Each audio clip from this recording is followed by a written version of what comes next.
we have an inventory file under this directory. We need to check it with ping. If you get into that directory, we have this file.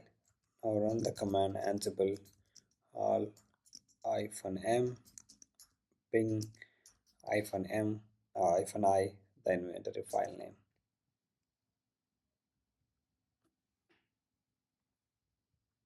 It's not reachable, it says. Okay, let's check that file.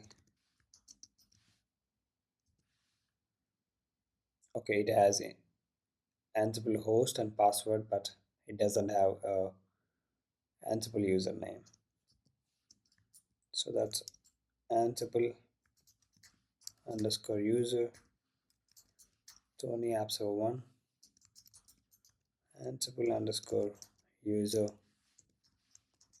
Steve Ansible underscore user banner.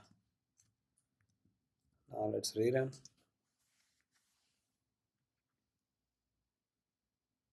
It's working fine now. Thank you for watching.